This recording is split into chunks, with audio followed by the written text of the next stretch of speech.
Hola a todos y bienvenidos a Casos TMI, una sección de tutorías medicina interna en conjunto con Grupo Medi y Medi Residentes, en donde lo que hacemos es analizar una pregunta de examen de residencia, haciendo como la explicación de toda la secuencia lógica del conocimiento que uno debería tener para poder responder correctamente esa pregunta. Recuerden que este tipo de videos de retroalimentación de preguntas están disponibles en nuestro curso de preparación para residencia Medi Residentes, en donde van a encontrar un banco de preguntas que tiene más de 8.000 preguntas de diferentes universidades del país y otros exámenes de residencia, de las cuales tenemos cientos de preguntas que tienen video retroalimentaciones como esta que están viendo en este momento. Si les interesa prepararse para la residencia con nosotros o adquirir el Question Bank para poder estar repasando el conocimiento durante su práctica médica y durante su formación, recuerden que pueden revisar todos los planes que tenemos, sea solo el Question Bank o el Question Bank más el contenido académico, en nuestra página de internet www.mediresidentes.com.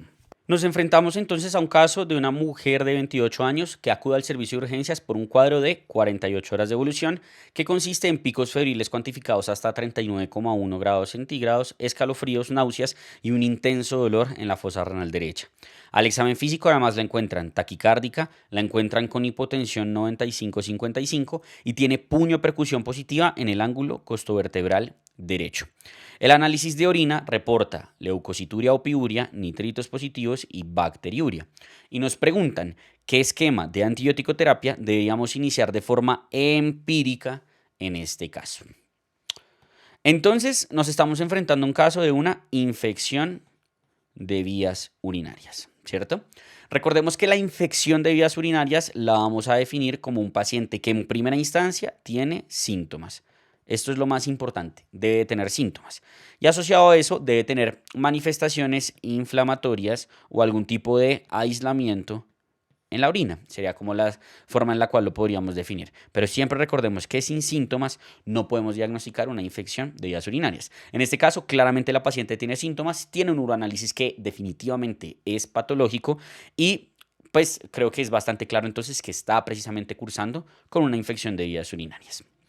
Cuando nos enfrentamos a una infección de vías urinarias, la primera pregunta que siempre nos tenemos que hacer es esta: si la infección de vías urinarias es o no es complicada.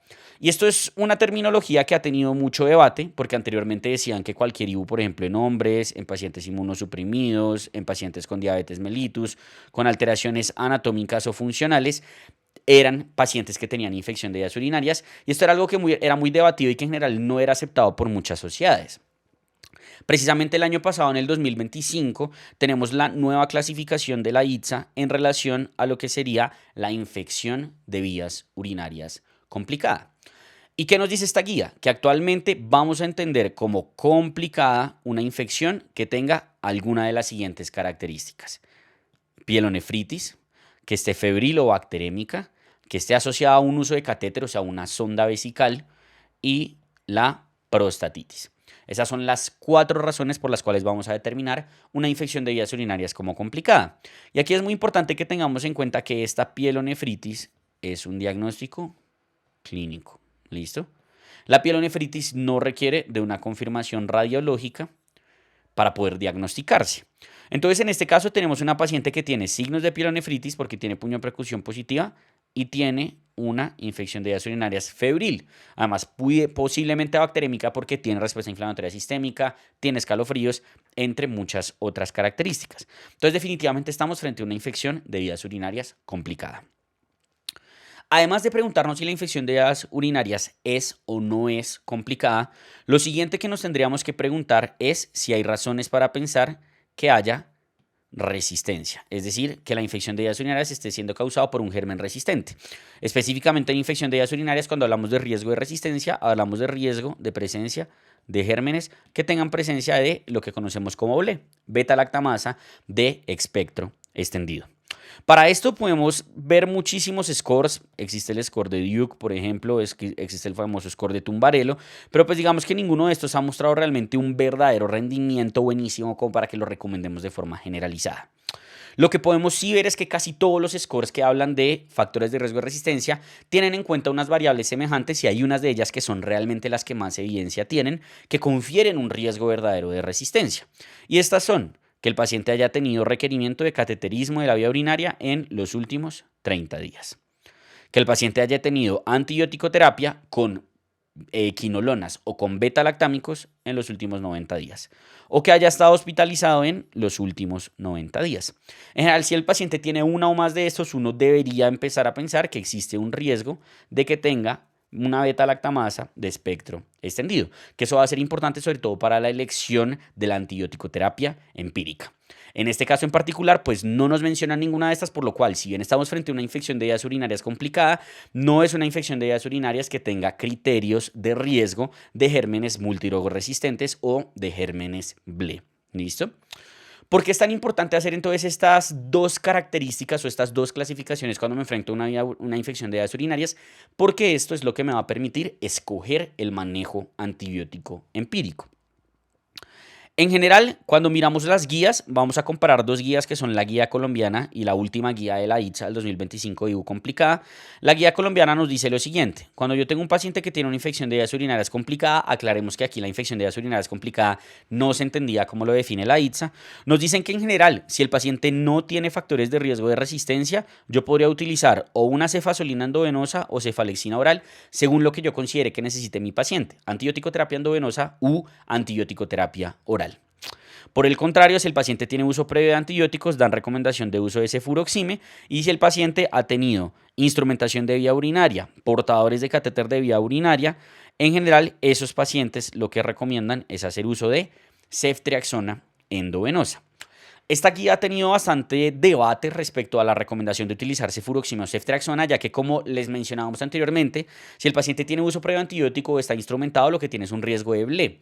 Y la BLE no va a ser cubierta ni por el cefuroxima ni por la ceftriaxona. Pero pues digamos que eso fue lo que dejaron como recomendación en esta guía. Ahora, si nos vamos a las nuevas guías de la ITSA, ¿cierto? Lo que nos dicen es, en un paciente que tenga una infección de vías urinarias complicada, que usted considere que el paciente está séptico, usted debería iniciar prontamente alguno de los siguientes antibióticos: una cefalosporina de tercera o cuarta generación, es decir, ceftriaxona o cefepime, carbapenémicos, piperacilina tazobactam o quinolonas. ¿Listo? Tienen una segunda recomendación que no dejé acá, que es cuando el paciente no está séptico, donde realmente son exactamente los mismos antibióticos, exceptuando a los carbapenémicos. ¿Listo? Esta guía, en mi opinión, pues también tiene algo bastante debatible, y es que hay algo que es muy claro en la infectología, y es que el hecho de que el paciente tenga una infección de vías urinarias complicada porque está séptico, porque tiene pielonefritis, no quiere decir que esto implique que tiene un riesgo de gérmenes más resistentes.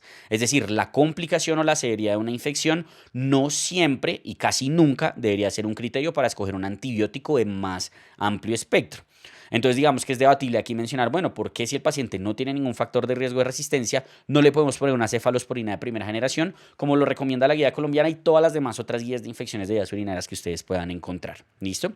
Pero pues digamos que ya con este panorama en mente, miremos cuáles son las opciones y con base en eso pues escojamos la más apropiada, ¿cierto?